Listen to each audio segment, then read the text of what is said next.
क्या आपको पता है कि अगर आप अपना पैसा सिर्फ बैंक के सेविंग्स अकाउंट में रख रहे हैं तो आप हर दिन थोड़ा थोड़ा गरीब होते जा रहे हैं? मजाक नहीं, ये बिल्कुल सच है।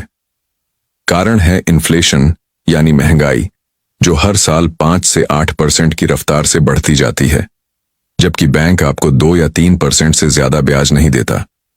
मान लीजिए आपने 1 लाख रुपए बैंक में रखे हैं। बैंक साल के अंत में उस पर 3% ब्याज दे रहा है, यानी 3,000 रुपए। लेकिन उसी 1 साल में जीवन जरूरी चीजों के दाम औसतन 5 से 8% बढ़ चुके होंगे। तो असल में आप जो 1 लाख रुपए खर्च कर सकते थे, उसकी ताकत गिरकर 92 से 95,000 के बराबर हो गई। दूसरे शब्दों में, आपका पैसा नॉमिनल रूप से बढ़ा जरूर, मगर असली खरीदने की क्षमता कम हो गई और आपको घाटा उठाना पड़ा। इसीलिए पैसा बैंक में रखने का मतलब है धीरे धीरे उस पैसे को बेकार कर देना। पर घबराइए मत, इस वीडियो में मैं आपको ऐसे 6 असली एसेट्स के बारे में बताने वाला हूं जहां इन्वेस्ट करके आप इन्फ्लेशन को हरा सकते हैं और सच में अपना धन बढ़ा सकते हैं। जरा सोचिए, 1947 में जब भारत आजाद हुआ तब उसकी हालत भी किसी युद्धग्रस्त देश से कम नहीं थी। दूसरी ओर जापान ने भी उसी दौर में वर्ल्ड वॉर 2 का भयानक असर झेला। दोनों देशों की तस्वीरें देखें तो 1947 में दोनों ही जगहें तबाह सी दिखाई देती थीं। लेकिन आज 2025 में आकर देखिए, आप पाएंगे कि जापान ने भारत के मुकाबले कहीं तेज तरक्की की है। एक बड़ी वजह है उनका सिक्योरिटी ड्रिवन कल्चर। वे लोग अपने भविष्य की सुरक्षा पर बहुत ध्यान देते हैं। सिर्फ स्टेटस दिखाने के लिए महंगी चीजें या ईएमआई पर बड़े बड़े खर्चे करने की बजाय वे बचत और इन्वेस्टमेंट को प्राथमिकता देते हैं। भारत में खासकर मिडिल क्लास अक्सर स्टेटस गेम में उलझ जाता है। नए फोन, कपड़े या कार के लिए कर्ज उठाना आम बात है, जबकि लंबी दौड़ में ये आदतें जेब खाली कर देती हैं। इसीलिए आपके पैसे को महज बैंक में छोड़ना या स्टेटस पर खर्च कर देना बिल्कुल समझदारी नहीं है। आगे हम बात करेंगे उन 6 एसेट्स के बारे में जिनमें इन्वेस्ट करने से आप न सिर्फ महंगाई से बच सकते हैं, बल्कि अपनी फाइनेंशियल ग्रोथ को रफ्तार भी दे सकते हैं। तो वीडियो को अंत तक जरूर देखिए, क्योंकि यहीं से आपकी अमीरी की नींव मजबूत होगी। Asset number 1, shares. अगर आप अपनी मेहनत की कमाई को सच में बढ़ाना चाहते हैं तो शेयर मार्केट एक बेहतरीन ऑप्शन हो सकता है, बशर्ते आप समझदारी से इन्वेस्ट करें। अमेरिकन इन्वेस्टर पीटर लिंच कहते हैं कि हर आम इंसान को रोजमर्रा में ऐसी चीजें दिखती हैं जिनमें संभावित निवेश के मौके छिपे होते हैं, बस हमें नोटिस करना आना चाहिए। मान लीजिए आप एक फोटोग्राफर हैं और आपको पता है कि किस कैमरा ब्रांड की डिमांड बढ़ रही है, या आप एक फिटनेस लवर हैं जो अच्छे प्रोटीन ब्रांड्स पहचानता है। ये छोटी छोटी ऑब्जर्वेशंस आपको बता सकती हैं कि किस सेक्टर या किस कंपनी की ग्रोथ संभावना बेहतर है। लेकिन ध्यान रहे, महज ट्रेंड देखकर शेयर खरीदना काफी नहीं है। उस कंपनी के फाइनेंशियल स्टेटमेंट्स, प्रॉफिट, लॉस और डेप्ट लेवल भी जरूर जांचें। ज्यादा भावनाओं में आकर रैंडमली इन्वेस्ट करने से बेहतर है जिस फील्ड में आप माहिर हों, पहले वहीं रिसर्च करें। इस तरह आप अपनी होम ग्राउंड एडवांटेज का सही फायदा उठा सकते हैं। Asset number 2, SIP, systematic investment plan. अगर आपकी मासिक आय ज्यादा नहीं है और आप महीने के सिर्फ 2-3 हजार ही बचा पाते हैं, तो SIP आपको लंबी रेस का घोड़ा बना सकती है। आमतौर पर सेविंग्स अकाउंट आपको 2 से 3% ब्याज देता है, मगर SIP में सालाना 12 से 15% तक का रिटर्न मिलना कोई असामान्य बात नहीं। क्यों? क्योंकि बैंक में सिर्फ सिंपल इंटरेस्ट मिलता है, जबकि SIP कंपाउंडिंग का फायदा देती है, यानी प्रॉफिट पर भी अगला प्रॉफिट। शुरू में आपको लगेगा कि पैसे बहुत धीमे धीमे बढ़ रहे हैं, लेकिन जैसे जैसे समय बीतेगा कंपाउंडिंग की स्पीड कई गुना बढ़ जाती है। अगर आप हर महीने डिसिप्लिन के साथ थोड़ी थोड़ी रकम निवेश करेंगे तो कुछ सालों बाद आपकी सेविंग्स सैकड़ों गुना बढ़कर सामने आ सकती है।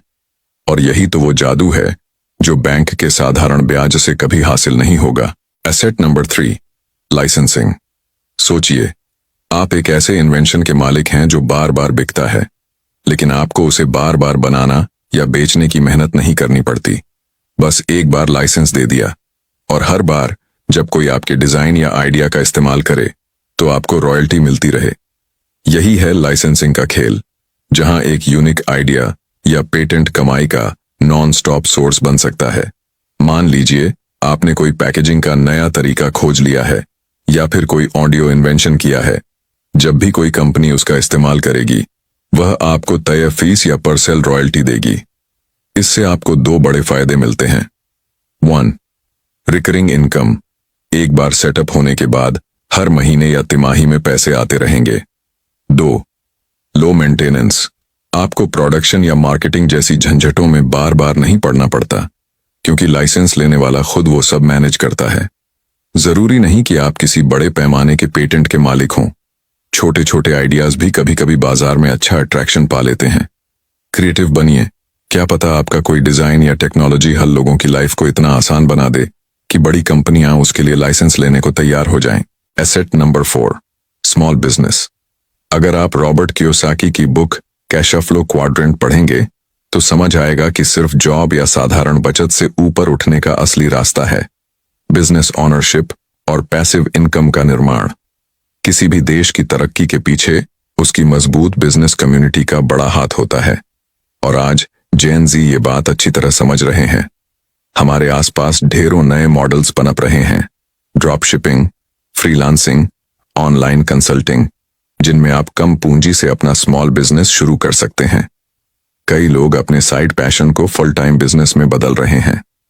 इससे उन्हें न सिर्फ सीधा प्रॉफिट मिलता है, बल्कि महीने दर महीने पैसिव इनकम भी बढ़ती जाती है, चाहे वो रिटेनर क्लाइंट्स हों या रेफरल सिस्टम से कमाया जाने वाला कमीशन। बैंक में पैसों को पड़े रहने से बेहतर उस अमाउंट को उपयोगी स्किल्स सीखने या कोई स्मॉल वेंचर खड़ा करने में लगाया जाए, ताकि कुछ महीनों या सालों बाद वो एक मजबूत एसेट बनकर आपको लगातार रिटर्न दे। अगर आपको लगता है कि बिजनेस से जुड़े कॉन्सेप्ट या कैश फ्लो क्वाड्रेंट आपको और गहराई से समझने हैं, तो हमें कमेंट में जरूर बताइए। हम उस पर भी एक डिटेल्ड वीडियो लाने की सोच रहे हैं। Asset number 5, digital products. क्या आप मानेंगे कि आजकल एक ई बुक या ऑनलाइन कोर्स बनाकर आप उसे बार बार बेच सकते हैं, बिना कोई प्रोडक्शन कॉस्ट या शिपिंग की झंझट? यही वजह है कि डिजिटल प्रोडक्ट्स आज के दौर में गोल्ड माइन बन गए हैं। एक बार आपने ई बुक, वीडियो कोर्स या ऑडियो लेक्चर क्रिएट कर लिया, फिर ऑनलाइन प्लेटफॉर्म्स के जरिए आप उसे अनगिनत लोगों को बेच सकते हैं। हर बिक्री पर प्रॉफिट, लेकिन खर्च ना के बराबर। कल्पना कीजिए, आपने एक ऐसा स्किल सीखा है, मान लीजिए वीडियो एडिटिंग या फोटोग्राफी। अब आप उसके बेसिक या एडवांस टिप्स को रिकॉर्ड करके एक कोर्स बना दें। बस सोशल मीडिया या अपने वेबसाइट पर प्रमोट कीजिए, लोग खरीदेंगे और आपको रिपीटेड इनकम मिलती रहेगी। जैक मा भी यही कहते हैं, अपना ज्ञान बेचिए, यानी जिस जानकारी या हुनर को आप एक्सपर्ट लेवल पर जानते हैं, उसे एक डिजिटल फॉर्म में बांधकर इजीली सेल किया जा सकता है। बिल्कुल एक बार की मेहनत, फिर आगे लगातार कमाई। Asset number 6, social media content. हम में से ज्यादातर लोग दिन भर अपने फोन पर स्क्रॉल करते हुए सोशल मीडिया कंज्यूम करते हैं।